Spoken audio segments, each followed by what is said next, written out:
Asia cup নিয়ে আমরা আরও একবার হাজির হয়ে গেলাম। এনিগমা টিভির পর্দায় দেখছেন স্পোর্টস। আপনাদের আজকের হোস্ট অ্যান্ড দোস্ত আমি তাই বনদ। আমার সাথে দুজন হ্যান্ডসাম যুবক আবারও চলে এসেছেন। প্রথমেই পরিচয় করিয়ে দিতে চাই এক্স ক্রিকেটার সানোয়ার হোসেনকে। সানোয়ার হোসেন, খুবই সুন্দর লাগছে আপনাকে অ্যাজ অলওয়েজ। Thank you. এবং আমার সাথে রয়েছেন আমার দেশ পত্রিকা sports editor M Kaiser. Kaiser, আশা করি ভালো আছেন আপনি। জি, এবং বাংলাদেশ তো জিতেছে, কিন্তু আজকে কঠিন পরীক্ষা, সেটা নিয়ে বিস্তারিত আলোচনা করবো আপনাদের সাথে। তার সাথে পাকিস্তান একটা উড়ন্ত সূচনা করেছে এশিয়া কাপে, সেটা নিয়ে আলোচনা রয়েছে। আমরা চাইলে পাকিস্তান ভারতের বিগ ম্যাচটা নিয়েও কথা বলতে পারি। বাংলাদেশের খেলা সানোয়ার হোসেন, আপনাকে দিয়েই শুরু করতে চাই। বাংলাদেশের জন্য কঠিন পরীক্ষা, বাংলাদেশ শ্রীলঙ্কা লড়াই আজকে, যে হারবে তার জন্য সুপার ফোরে যাওয়ার সম্ভাবনা অনেকখানি কমে যাবে। আপনার প্রেডিকশন আজকের ম্যাচ নিয়ে? অবশ্যই ভেরি ইম্পর্টেন্ট ম্যাচ। আমরা সবাই জানি টুর্নামেন্টে যদি লাইভ থাকতে হয় বা ভালো পজিশনে যেতে হয়, এটা খুবই ইম্পর্টেন্ট। আমরা কালকেও যেটা আলোচনা করেছিলাম, যেহেতু বাংলাদেশ শ্রীলঙ্কা রিসেন্ট পাস্টে আমরা বাংলাদেশ শ্রীলঙ্কার সাথে খেলেছি, সিরিজ জিতেছি, এটা একটা ব্যাক অফ মাইন্ডে কিছুটা হলেও পজিটিভ কাজ করবে। প্লাস হলো ফার্স্ট ম্যাচটা বাংলাদেশ কিন্তু হয়তো বা আমরা এক্সপেকটেশন হয়তো করেছিলাম আরেকটু বেটার, ভালোর তো শেষ নেই, আরেকটু ভালো আশা করেছিলাম। তারপরেও একটা ডিসেন্ট ওয়েতে বাংলাদেশ পারফর্ম করেছে, 7 উইকেটে জিতেছে, 140 চেজ করেছে। কিছুটা হলেও এই উইকেটের সাথে এই পরিবেশের সাথে অ্যাডজাস্ট হওয়ার সুযোগ বাংলাদেশ পেয়েছে। টপ অর্ডারে মোটামুটি লিটন বড় রান করেছে, বাকি সবাই কন্ট্রিবিউশন করেছে, একটা ডিসেন্ট পারফরমেন্স করেছে। আমার মনে হয় এই সব কিছু মিলে বাংলাদেশ যে কনফিডেন্স নিয়ে যাবে। শ্রীলঙ্কাও খুব একটা ভালো শেপে নেই, জিম্বাবুয়ের সাথে হেরেছে, আমাদের সাথে সিরিজ হেরেছে। সব কিছু মিলে আমার মনে হয় বাংলাদেশ পজিটিভ ওয়েতে স্টার্ট করবে। এবং যেহেতু আমরা চাচ্ছি এই টুর্নামেন্টে যাওয়ার আগে আমরা বলে গিয়েছি আমরা চ্যাম্পিয়ন হতে চাই বা আরও বেটার পারফরমেন্স করার জন্য যদি আমরা যেতে চাই, ডেফিনেটলি শ্রীলঙ্কার মতো টিমের সাথে পজিটিভ ওয়েতেই আমরা আজকের ম্যাচটা শেষ করতে হবে ইনশাআল্লাহ। জি, যেটা বলছিলেন সানোয়ার, যে শ্রীলঙ্কা 1-2 সপ্তাহ আগেই জিম্বাবুয়ের কাছে হেরেছে, শুধু হারেনি কায়সার, 80 রানে অল আউটও হয়েছে। এটা কি আসলে এত বড় টুর্নামেন্টের আগে সাম্প্রতিক সিরিজ যেটা, সেটার কি কোনো ইম্প্যাক্ট থাকে, ব্যাক অফ মাইন্ডে কাজ করে যে জিম্বাবুয়ের কাছে হেরে গেছে, Bangladesh can be like bigger opponent? না, আপনি যদি পেশাদার ক্রিকেটার হয়ে থাকেন তাহলে এটা নিয়ে আমার মনে হয় যে পেছনে কি ঘটেছে সেটা নিয়ে নতুন ম্যাচের আগের দিন বা নতুন ম্যাচের যখন খেলতে শুরু করবেন তখন সেটা নিয়ে বেশি দুশ্চিন্তা আনা উচিত না। কারণ এই ধরনের আপস অ্যান্ড ডাউনস কিন্তু সব সময় থাকে। এটা ইন্টারন্যাশনাল ক্রিকেট যারা খেলেন তাদের মধ্যে এক ধরনের চিন্তাটা থাকে এটার মধ্যে। এটা নতুন টুর্নামেন্ট, নতুন প্রতিপক্ষ, নতুন দিন, নতুন ম্যাচ, আপনাকে নতুনভাবে শুরু করতে হবে।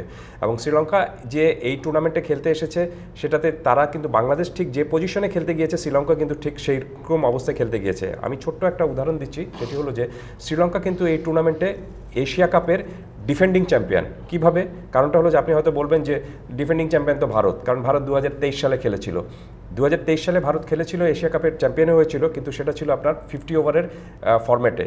কিন্তু তার আগে 2022-এ যখন খেলা হয়েছিল তখন সেটা হয়েছিল কিন্তু আপনার 20 ওভারের ম্যাচে, অর্থাৎ T20 ফরম্যাটে সেটা হয়েছিল।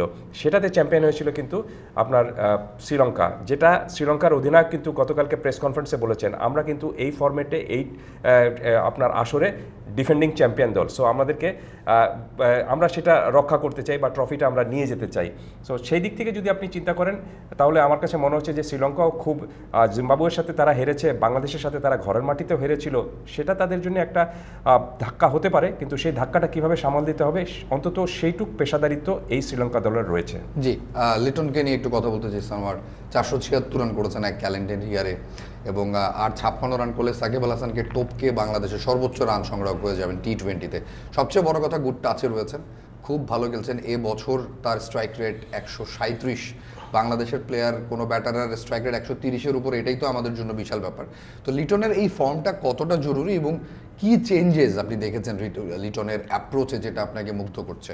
দেখেন, অ্যাপ্রোচের চেঞ্জ অনেক কিছুতেই। লিটন যদি আমরা যদি একটু আগের দিকে যাই, লিটন যখন প্রেস কনফারেন্সে যেত, লিটনের যে অ্যাটিটিউড, এটা খুব একটা মানে স্বস্তিদায়ক ছিল না, মানে কমফোর্ট ছিল না, বা মানে প্রফেশনাল বলি বা ম্যাচিউরড বলি না, ম্যাচিউরড অ্যাপ্রোচ ছিল না। এবং সময়ের সাথে সাথে ওই জায়গা থেকে শুরু করি, ক্যাপ্টেনের কাজটা কিন্তু শুধু মাঠে না, মাঠের বাইরে অনেক কিছু হ্যান্ডেল করতে হয়। সব জায়গাতে লিটন ম্যাচুরিটি দেখা যাচ্ছে। ক্যাপ্টেন হওয়ার পর থেকে 3টা সিরিজ ব্যাক টু ব্যাক 3টা সিরিজ টিম জিতেছে। সেম ওয়েতে লিটনের চেঞ্জেসটা একটা বড় চেঞ্জ দেখবো। আগে রান করতে হয়তো খুব সুন্দর রান করতো, 20, 30, 25 রান করতো, এখন দেখেন প্রতিটা ম্যাচ সিচুয়েশান খুব ভালোভাবে হ্যান্ডেল করছে, ম্যাচ ফিনিশ করছে, স্ট্রাইক রেট মেনটেন করছে, সব কিছু বিবেচনায় অনেক ম্যাচিউরিটি লিটনের মধ্যে দেখা যাচ্ছে। টিমটা কিন্তু এখন, আগে একটা সময় ছিল মুশফিক ছিল, মাহমুদুল্লাহ ছিল, তামিমরা ছিল, তখন কিন্তু লিটন অত সিনিয়র ক্রিকেটার ছিল না। এখন কিন্তু ওয়ান অফ দ্য সবচেয়ে সিনিয়র ক্রিকেটার লিটন। স্বাভাবিক টিমটার প্রতি যে দায়িত্ব, ম্যাচুরিটির দরকার, ক্যাপ্টেন সামনে থেকে লিড করা যা দরকার, খুব ভালোভাবে এটা হ্যান্ডেল করছে। লিটনকে নিয়ে কিছু অ্যাড করতে চান? আমি একটা জিনিস অ্যাড করতে চাই, সেটি হলো যে ক্রিকেটে একটা কথা বলা হয়ে থাকে যে ইফ ইউ স্টার্ট ইট, মানে if you get the start you have to finish it. লিটনের ব্যাটিংয়ের মধ্যে এই জিনিসটা কিন্তু আমরা দেখতে পেয়েছি এখানে, যেটি সানোয়ার যেটি বললেন যে এর আগে যে তিনি 20-30 রান করতেন বা 40 রানও করতেন, সেটা হয়তো দেখতে খুব সুন্দর হতো, কিন্তু ম্যাচ জেতার জন্য যতখানি ইম্প্যাক্ট রাখার একটা বিষয় ছিল ততখানি ইম্প্যাক্টটা হতো না। হয়তো দেখা গেল তিনি 20-30 রান করেছেন খুব কম বলে, কিন্তু দল হেরে গিয়েছে, তখন সেটা কোনো কাজে লাগে না। কিন্তু আপনি যদি 20 রানটাই করেন, সেটাও যদি দলের জেতার কাজে লাগে, সেটা অনেক ইম্পর্টেন্ট একটা বিষয়। আমার মধ্যে এই ম্যাচুরিটিটা লিটনের ব্যাটিংয়ের মধ্যে আমরা দেখতে পেয়েছি। শুরুতে নেমেই তিনি যে একদম পুরা ছক্কা বা বাউন্ডারি হাঁকানোর চেষ্টাটুকু করেন বা ঝড় তুলে ফেলেন, সেরকম কোনো কিছু না, কিন্তু ইনিংসটা যাতে একটা ইম্প্যাক্ট রাখতে পারে এবং দলের জয়ের জন্য সবচেয়ে বড় ভূমিকা রাখতে পারে, সেই কাজটুকু তিনি করছেন। দেখুন, আপনি 3 নম্বরে ব্যাট করাটা খুব সহজ কোনো বিষয় না, খুব কঠিন বিষয়। আপনি ম্যাচের দ্বিতীয় বলে কিন্তু আপনাকে ব্যাটিং নেমে যেতে হতে পারে যদি আপনার ওপেনার প্রথম বলে আউট হন। তো সেই দায়িত্বটুকু লিটন নিয়েছেন, নতুন বলে ব্যাটিংটা ভালো করছেন, পাওয়ার প্লেটা ভালোভাবে ইউজ করতে পারছেন। তার চেয়েও বড় বিষয়টা হলো তিনি যখন উইকেটে সেট হচ্ছেন তখন গেড়ে বসেছেন এবং ম্যাচটা প্রায় শেষ করে দিয়ে আসার মতো অবস্থায় রেখে দলকে তারপর আউট হচ্ছেন। This is very good sign, এবং একজন ম্যাচ উইনারের আমি মনে করি যে এটাই সবচেয়ে বড় ভূমিকা হওয়া উচিত। তার চেয়েও বড় বিষয়টা হলো যে তিনি ক্যাপ্টেন, এবং ক্যাপ্টেন যখন এরকমভাবে ফর্মে থাকেন বা ক্যাপ্টেন যখন দলের জন্য এরকমভাবে নিজেকে নিংড়ে দেন, তখন দলের বাকি যে ক্রিকেটার রয়েছেন তাদের মধ্যেও এক ধরনের চিন্তাটা আসে যে আমাকেও দলের জন্য কিছু করতে হবে। সো সব কিছু মিলে লিটন দাস এখন পর্যন্ত এই ফরম্যাটে নিজের সেরা সময়টুকু কাটাচ্ছেন, এবং বাংলাদেশ দলও তাই। সানোয়ার টিম কম্বিনেশন যদি দেখি 6 ভার্সেস 5, 6টা ব্যাটার 5টা বোলারদের মধ্যে 2-3 জন টুকটাক ব্যাটিং করতে পারেন, কিন্তু ব্যাটার হিসেবে আমরা তাদেরকে কাউন্ট হয়তো করবো না ওভাবে। এতে যেটা হয়েছে, জাকির আলী অনেক একটু উপরে চলে এসছেন, তার যে ডিপ ডাউন ব্যাটিংটা ছিল, শামীম পাটোয়ারিও একটু উপরে চলে এসছেন। ডিপ ব্যাটিংটা আমরা যেটা বুঝি, সেই জায়গায় কিন্তু এখন রিশাদকে খেলতে হবে, কিংবা ধরেন তানজিম সাকিবকে খেলতে হবে, যদি কম্বিনেশনটা এক রাখে। এই টিম কম্বিনেশনটা এরকম একটা টুর্নামেন্টে গিয়ে এই ডেথ ওভার্সের বলগুলো এই ধরনের ব্যাটারদের উপর ছেড়ে দেওয়াটা কি ঠিক আপনি মনে করছেন, নাকি ওপরে আরেকটু আমার প্রতিষ্ঠিত ব্যাটারদের খেলিয়ে জাকের আর শামীমকে একটু নিচে খেলানো যায়? না, আপনি দেখেন যে আপনার রিসোর্স কি আছে। আপনি হয়তো বা ইন্ডিয়া টিম চিন্তা করতে পারে, এরকম রিসোর্স যদি থাকে, এরকম কয়েকটা অলরাউন্ডার যদি আপনার টিমের সাথে কম্বিনেশন করার জন্য, তখন হয়তো আপনি অলরাউন্ডার আছে, বা ইংল্যান্ডের চিন্তা করেন বা অস্ট্রেলিয়া, বা সব টিমেরই দেখুন কম বেশি ওরকম চিন্তা করতে চাই না, ওদের 11টাই ব্যাটার হতে পারে। এই যে ওইরকম চিন্তা করলে হয়তো না। আমাদের কিন্তু মেইন সমস্যা হলো আমরা ওই সাকিবের পরে কোনো রিয়েল অলরাউন্ডার কিন্তু আমরা মানে প্রডিউস করতে পারি, এটা সব বড় গ্যাপ। মানে মিরাজ কিন্তু টি20তে হয়তো ওইভাবেই এস্টাবলিশ করতে পারেন নিজেকে, ওয়ানডেতে ডেফিনেটলি সুপার পারফর্মার। সাইফুদ্দিন আছে রিয়েল ব্যাটিং অলরাউন্ডার, বলতে বোলিং অলরাউন্ডার, বোলিং ওর মেইন পার্ট। মানে এই জায়গাটা আমাদের বড় গ্যাপ। তারপরে যেটা হয়েছে, যদি আপনি যদি 5টা জেনুইন ফাস্ট বোলার, তো জেনুইন বোলার আপনাকে লাগবে টি20। 5টা হলেও অনেক সময় একটা ফেল করলেও পার্ট টাইম বোলার থাকলে হয়তো আপনি 5টা, কোনো সময় 5টা খুব টি20তে একটু যখন টাফ ম্যাচ হবে 5টা পারফর্ম করবে, এটা বলা ভেরি টাফ হতেই পারে। টি20তে যে কোনো বলার এরকম যেতেই পারে। তারপরেও কিন্তু আমাদের কম্বিনেশন সব কিছু মিলে ব্যাটার যদি আপনি আরেকটা মানে অ্যাড করতে চান, ডেফিনেটলি আপনার একটা বলার শর্ট হয়ে যাবে। মানে এই জন্য কম্বিনেশন আপনি আমাদের অপশন কি আছে, সাইফুদ্দিন আছে বা সাইফ আছে, এদেরকে যদি আপনি ইনক্লুশন করেন, খুব একটা বড় চেঞ্জ হয় নাই। আমার মনে হয় যারা শামীম পাটোয়ারি কিন্তু রিসেন্ট পাস্টে বেশ ভালো পারফর্ম করেছে, জাকির আলী তো নো ডাউট ওই জায়গায়। সব কিছু মিলিয়ে আবার ডিপেন্ড করতে হচ্ছে তখন তানজিম সাকিব এবং ইসের উপরে, রিশাদের উপর ডিপেন্ড করছে। চেঞ্জ হয়ে যায় কিনা সানোয়ার, যে হঠাৎ করে জাকির আলী উপরে চলে আসলেন, যখন উনি ডিপে খেলবেন তখন হয়তো 20 বলে 30-40 করবেন, একটু উপরে খেললে তো তখন আপনি ধৈর্য ধরে খেলতে হয়। মানে ওইখানে একটা মেন্টালিটির ব্যাপার আছে কিনা? ডেফিনেটলি, কারণ আপনার রোলটা, সিচুয়েশন আপনাকে রোলটা ডিফারেন্ট করে দিবে। আপনি যদি মানে অনেক সময় ধরেন ইসের বলি আমরা, অ্যান্ড্রে রাসেলের কথা বলি, সামটাইম দেখা যেত হয়তো 10টা বল পেতো, ওইটাকে ওকে ইউটিলাইজ করতে হতো, 15টা বলে ম্যাক্সিমাম ইউটিলাইজ করতো। কোনো সময় হয়তো দেখা গেছে যে 15 ওভারের মধ্যে যেতে হয়েছে, তখন কিন্তু একটু ডিফারেন্ট রোল প্লে করতে হবে। জাকির আলী কিন্তু এখন সময়ের সাথে বেশ ম্যাচিউর। আমরা অনেক দেখেছি, অনেক সময় আমরা আর্লি উইকেট পড়ে গেলে ও কিন্তু ক্যারি করেছে সময় নিচ্ছে, লাস্টে যে অ্যাক্সিলেট করেছে, ওই অ্যাবিলিটি জাকির আলী তৈরি হয়েছে। ডেফিনেটলি এটা কিছুটা প্লাস পয়েন্ট, কিছুটা মাইনাস পয়েন্ট। ব্যাটিং স্ট্যান্ডটা যদি আরেকটু বেশি থাকতো তাহলে হয়তো বা আরেকটু বেটার হতো। এখানে একটা জিনিস আমি একটু যোগ করবো, সেটি হলো যে আপনি কম্বিনেশন নিয়ে যেটা বলছিলেন, সেখানে একটা শব্দ যোগ করেছেন, সেটা হলো যে টুকটাক ব্যাটিং পারেন। জাস্ট এটা যদি আপনি উল্টো দিকে করেন, তাহলে কিন্তু আমার মনে হয় যে সমস্যাটা সমাধান হয়ে যাবে। টুকটাক ব্যাটিং পারেন এটা না করে যদি আপনি টুকটাক বোলিং পারেন ব্যাটাররা, তাহলে দেখবেন যে আপনি সমস্যার সমাধানটা হয়ে যাচ্ছে। কারণটা হলো যে আপনি এখানে ব্যাটার যদি আপনি 8জন ব্যাটার নেন বা 7জন ব্যাটার নেন, সেখানে কিন্তু আপনি বোলিং কোটায় তখন দুর্বলতাটা চলে আসবে। আপনি 5জন বোলার অবশ্যই নেবেন, কিন্তু যে 6জন ব্যাটার খেলাচ্ছেন সেখানের মধ্য থেকে যদি 2জন ব্যাটার আপনি টুকটাক বোলিংটা পারেন, তাহলে কিন্তু আপনার জটিলতাটুকু কমে যায়। আপনি পাকিস্তান টিমটাকেও দেখুন, কালকে পাকিস্তান টিম যে বোলিংটা করেছে সেখানেও কিন্তু তারা 6জন বোলারকে ইউজ করেছে এবং সবাই কিন্তু উইকেট পেয়েছে। ঠিক একই রকম প্রবলেম সবাই 6জন বোলার মিনিমাম ইউজ করে আমাদের নাই। কারণটা হলো যে ওই যে একজন ব্যাটাররা যে 6জন ব্যাটার রয়েছেন তাদের মধ্যে থেকে যে টুকটাক বোলিং করতে পারেন, এই সমস্যাটা আমাদের রয়ে গিয়েছে। আমি জানি না আপনি খেয়াল করেছেন হয়তো, মাহমুদুল্লাহও বোলিং করতেন না, টুকটাক বোলিং পারতেন। মাহমুদুল্লাহ করতেন খুব, মানে শেষের দিকে ওর শোল্ডারে একটা প্রবলেম ছিল, বাস কম ইউজ করা হতো, এটাও দেখেছি। আমরা অনেক কম ইউজ শামীমকে মনে হয় যেহেতু আমাদের সিচুয়েশন যেমন তৈরি হয়েছে যে আমাদের যেহেতু অলরাউন্ডার নেই, এরকম সিচুয়েশন আসবেই, শামীমকে একটা দুইটা ওভার করে অ্যাটলিস্ট প্রিপেয়ার রাখা উচিত। সো টিম কম্বিনেশন নিয়ে আসলে এমএম কায়সার আপনার কোনো পরিবর্তন আপনি এই ম্যাচে? না, আমার মনে হয় না যে বড় কোনো ধরনের কোনো পরিবর্তন বাংলাদেশ দল করবে। আরেকটা জিনিসটা হলো যে দেখবেন আপনি যখন নাজমুল হোসেন শান্ত টি-20 দলে ছিলেন, তখন কিন্তু আপনার 6th বোলারের যে একটা অপশন বাংলাদেশ দলের সামনে ছিল, সেটা কিন্তু আমরা সেই সমস্যার সমাধানটা করতে পেরেছিলাম। সো আপনাকে 1 থেকে 6 নম্বর যে ব্যাটার যারা থাকবেন, সেখানে অন্তত 2জন ব্যাটার এমন তৈরি করতে হবে যারা অন্তত আপনাকে 2 ওভার করে দিতে পারেন। তাহলে দেখবেন যে আপনি 24 বল করতে হয় একজন বোলারকে এখানে টি-20-তে। সেই রকমভাবে যদি আপনি 2জন ব্যাটারকে সেট করতে পারেন যে তারা অন্তত 2 ওভার করে দিবেন, তাহলে দেখবেন যে আপনি একটা বড় ঘাটতিটা মানে পুষে উঠতে পারবে বাংলাদেশ দল। সো আমার কাছে মনে হয় না যে এই ম্যাচেও বাংলাদেশ দল ব্যাটিং বা বোলিং কম্বিনেশন নিয়ে বড় কোনো ধরনের বদল আনবে, কারণ শ্রীলঙ্কার সাথে বাংলাদেশ দল এই রকম স্কোয়াড নিয়ে খেলে কিন্তু জিতেছে। জি, এমন উইকেটে সাইফুদ্দিনকে জরুরি কিনা? উইকেটটা তো একটু স্লো, একটা টেপ টেনিস বল, একটা বাউন্স আছে, সেখানে তাসকিনের পেসটা কি আসলে আপনি এক্সপেক্ট করছেন? না তাসকিনই থাকবে যেহেতু আমাদের তাসকিন আমাদের prime bowler, definitely Taskin first priority অবশ্যই পাবে। ম্যাক্সিমাম মানে জায়গা নেই, সিচুয়েশনে জায়গা নেই, এবং কি আমার টুর্নামেন্টটাকে তো একেবারে ছোট না, ধরেন আমরা যদি সুপার 4-এ যাই, ডেফিনেটলি সুযোগ অপরচুনিটি হতে পারে। সাইফুদ্দিন প্রুভেন পারফর্ম, ও কিন্তু অনেক এক্সপিরিয়েন্স, অনেক যাবত খেলছে, বোলিংটা ওর মেইন পার্ট, ব্যাটিংটাও রিসেন্ট পাস্টে ভালো ব্যাটিং করছে, সব কিছু মিলে অপরচুনিটি অবশ্যই আছে, কিন্তু ফার্স্ট প্রায়োরিটি অবশ্যই আপনি তাসকিনকে দিবেন এখানে। জি, রিশাদের ব্যাটিংটা আসলে, রিশাদ শ্রীলঙ্কার সাথে একটা ইনিংস খেলেছিলেন খুব ভালো, এরপরে রিশাদের ব্যাটিংটা আমরা আসলে সেভাবে পাইনি। ছক্কা মারতে পারেন আমরা জানি, লম্বা হ্যান্ডেলে খেলে থাকেন, বোলিংটা খুব ভালো করছেন, লাস্ট ম্যাচও খুব ভালো বোলিং করেছেন রিশাদের। ইনফ্যাক্ট রিসেন্ট শ্রীলঙ্কার এগেনস্টে সিরিজেও রিশাদের খুব ভালো বোলিং ফিগার, ইকোনমিক্যাল বলেন, উইকেট বলেন, বাট রিশাদের ব্যাটিংটা সানোয়ার আমরা আরও বেশি চাই কিনা? অবশ্যই, কারণ অ্যাবিলিটি আছে, যেটা হলো প্রুফ করেছে যে অ্যাবিলিটি আছে, এটা ডেফিনেটলি যদি নিচের দিকে রিশাদ, সাকিব এরা যদি ইউটিলাইজ করতে পারে, সাকিব কিছু ম্যাচে রান করেছে, এরা যদি ইউটিলাইজ করতে, আপনি যে প্রবলেমটা ফেস করতেছেন, ওরা যদি 15-20 এরকম রান যদি কন্ট্রিবিউট করতে পারে, ডেফিনেটলি এটা টিমের জন্য বড় প্লাস পয়েন্ট হবে। ব্যাটিংটা তো অবশ্যই অ্যাবিলিটি আছে, যেহেতু আমরা এক্সপেক্ট করতেই পারি সময়ের সাথে, কিন্তু বোলিংটা আমি মনে হয় লাস্ট ম্যাচে আরেকটু ভালো এক্সপেক্ট করেছিলাম। লাস্টে উইকেট পেয়েছে, কিন্তু রানটা ওর মানে ওই অপোনেন্টের তুলনায় রানটা হয়তো নর্মাল টি-20 ম্যাচে হয়তো এটা গুড ইকোনমি, কিন্তু অপোনেন্ট যেহেতু হংকং, আমরা আরেকটু বেটার আশা করেছিলাম এইগুলি টিমের সাথে ডমিনেট করবে, তখন কনফিডেন্সটা আরও বিল্ড আপ হবে যে এই ম্যাচগুলি যদি ডমিনেট করতে পারে, নেক্সট ম্যাচে আরও বেশি কনফিডেন্ট থাকতে পারতো। আগের ম্যাচে হংকংয়ের সাথে আমরা 19তম ওভারে এমএম কায়সার রিশাদকে বোলিং করিয়েছি, খুবই রিস্কি ডিসিশন, বাট তিনি করে দেখিয়েছেন। লিটন মুস্তাফিজের বোলিং আগেই শেষ হয়ে গেছে, শ্রীলঙ্কার সাথে এরকম এক্সপেরিমেন্ট তো মনে হয় না লিটন করবেন।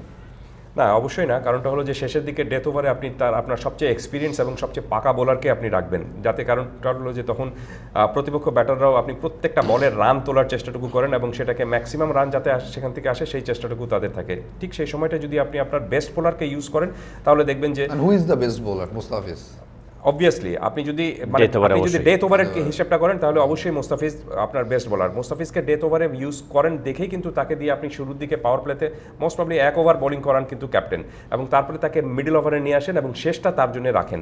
সো এটাও নিশ্চিতভাবে কিন্তু ক্যাপ্টেনের একটা প্ল্যানটা রয়েছে। আর আপনি যেটা বলছিলেন যে রিশাদকে 19 নম্বর ওভারে তিনি ইউজ করেছেন, সেটাও নিশ্চিত তার এক ধরনের প্ল্যান ছিল, কারণ তখন যারা ব্যাট করছিলেন তাদের ব্যাটিং শক্তিটা কেমন সেটা ক্যাপ্টেন হয়তো কিছুটা অনুভব করতে পেরেছিলেন।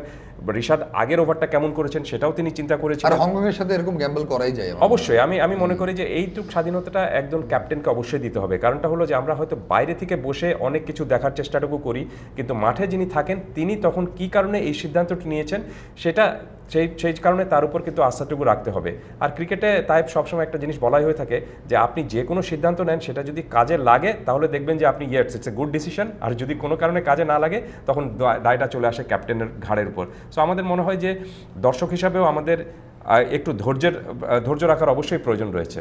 এই বোলিং অপশন থেকে মনে পড়লো যে নিদাস ট্রফিতে লাস্ট ওভারটা সৌম্যকে করতে হয়েছিল। আমাদের বোলারের সংকটটা আসলে এখনো রয়ে গেছে। আমরা জি এইটা হয় কি যে মানে সিচুয়েশন ডিমান্ড সিচুয়েশন মিডল ওভারে হয়তো বা এমন ব্যাটসম্যান এমন অ্যাটাকিং ব্যাটিং করছে বা উইকেট পড়ছে না, তখন ক্যাপ্টেনটা হয়তো চিন্তা করেছে হয়তো প্ল্যান থেকে সরে হয়তো মুস্তাফিজ তার মেইন বোলার, তখন চিন্তা করে যে মিডল ওভারে যে মুস্তাফিজকে উইকেটটা বের করা যায় তাহলে হয়তো রান রেটটা ড্রপ ডাউন করবে।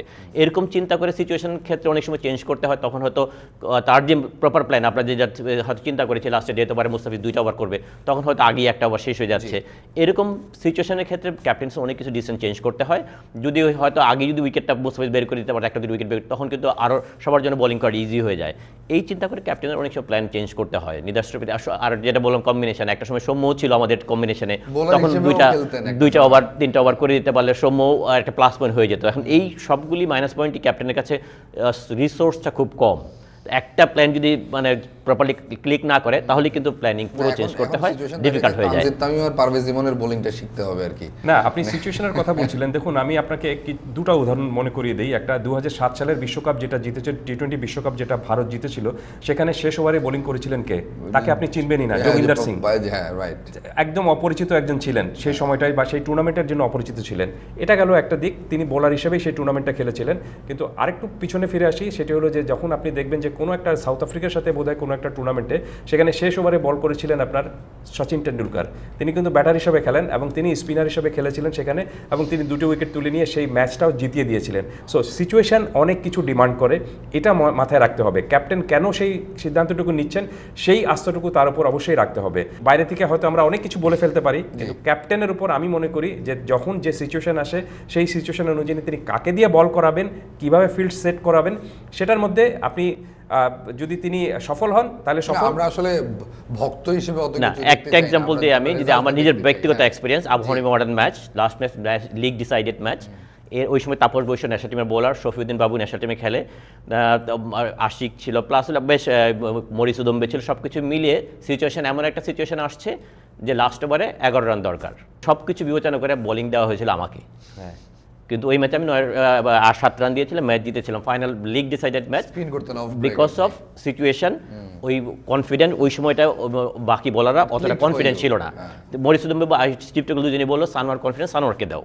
সিচুয়েশন ক্যাপ্টেন ওই অনেক কিছু বিবেচনা করে তখন ডিসাইড করতে হয়। আমরা একদমই শেষের দিকে চলে এসেছি, একটু পাকিস্তানের খেলাটা নিয়ে কথা বলতে চাই। 160 করলো তারা, এবং সেটা চেস করতে গিয়ে ওমান 67 রানে অল আউট হয়ে গেল। ব্যাটিংটা সানোয়ার কেমন দেখলেন পাকিস্তানের? 160 এগেইনস্ট ওমান অনেক বড় রান না, কিন্তু উইকেটটাও তো মনে হয় খুব একটা ফেভারে ছিল না পাকিস্তান। আমরা আগের ম্যাচও যদি দেখি, আমরা উইকেটগুলি কিন্তু খুব বেশি যে ট্রু ফ্রেন্ডলি ব্যাটিং উইকেট থাকতেছে ব্যাটসম্যানের জন্য। আর টি20 ফরম্যাটে সবাই চায় ওরকম উইকেট হোক, বা আমাদের জন্য হয়তো আইডিয়াল উইকেট এই ধরনের উইকেট, আমাদের জন্য উইকেট, কিন্তু টি20 ফরম্যাটে দর্শকরা চায় ওই ধরনের উইকেট। আমার মনে হয় যে পাকিস্তান মানে ওই যেটা বললাম আমাদের মতো একটু সেফ সাইডে বললাম, চিন্তা করেছে যে একটা ডিসেন্ট টোটাল, পাকিস্তান হয়তো আরও বেশি অ্যাক্সেলেট করার অ্যাবিলিটি পাকিস্তান আছে, ওইভাবে না যেত ওরা একটা ডিসেন্ট টোটালের মধ্যে গিয়েছে। মানে 100 জানে যে এই টোটাল হলে এনাফ ওইটা ইয়ের জন্য।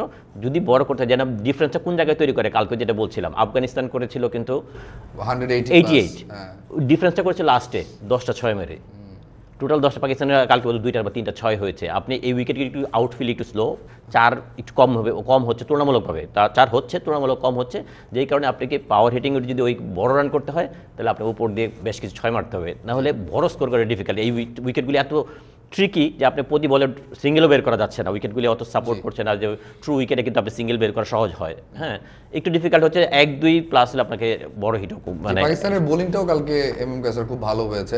আমি ইন্ডিয়াকে যদি অপ্রতিরোধ্য ধরি এবং বাংলাদেশকে হাইপোথেটিক্যালি আমি সুপার 4-এ ধরি, তাহলে পাকিস্তানকে আপনার হারাতে হবে টু গো থ্রু ফাইনাল। পাকিস্তানের এই ম্যাচটাকে আপনি একটাভাবে অ্যানালিসিস করতে পারেন, সেটা হলো যে পাকিস্তানের যে ব্যাটিং স্ট্রেংথ, সেই ব্যাটিং স্ট্রেংথের পূর্ণ মাত্রায় প্রয়োগটা তারা করতে পারেনি বা প্রদর্শনটা তারা করতে পারেনি, কিন্তু সেটা তারা পুষিয়ে দিয়েছে বোলিং দিয়ে। যে দেখুন মাত্র 67 রানে অল আউট করে দিয়েছে আপনার ওমানকে, এর মধ্যে 66 রানই করেছিলেন মোহাম্মদ হারিস। তো মোহাম্মদ হারিস যে রান করেছেন সেটা পুরো ওমান দল মিলে 1 রান বেশি করেছে। তার চেয়ে বড় বিষয়টা হলো যে তারা 41 রানে 2 উইকেট ছিল, সেখান থেকে তারা 51 for 9 হয়ে গিয়েছে। দ্যাট মিনস আপনার 7টি উইকেট হারিয়েছে তারা 10 রানে, এবং সেখান থেকে বান্ডেল আউট হয়ে গিয়েছে তারা 67 রানে।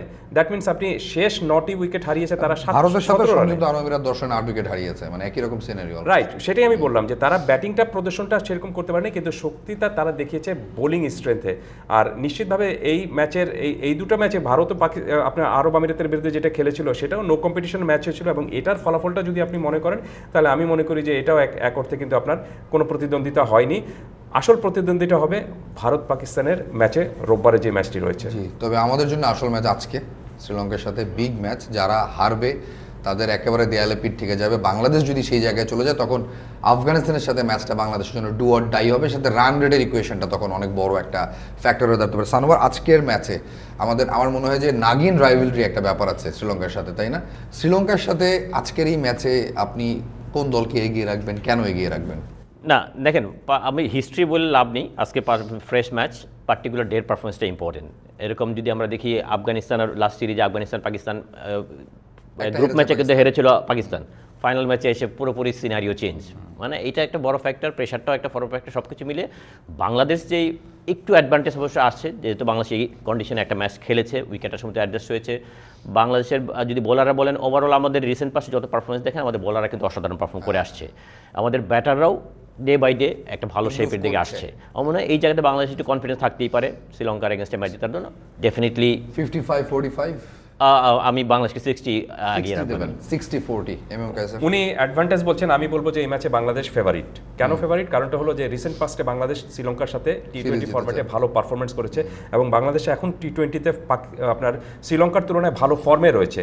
শেষ 3টা সিরিজে আমরা খুব ভালো ডোমিনেট করে খেলেছি। এই কারণে আমি বলবো যে এই ম্যাচে বাংলাদেশ দল কিছুটা হলেও শ্রীলঙ্কার চেয়ে ফেভারিট বেশি। তবে শ্রীলঙ্কা এগিয়ে রয়েছে একদিকে, সেটি হলো যে তাদের যে একাদশ রয়েছে সেই একাদশে তাদের আপনার অলরাউন্ডার শক্তিটা বাংলাদেশের তুলনায় বেশি। সেই কারণে আমি মনে করি যে এই ম্যাচটা 50-50 হতে পারে।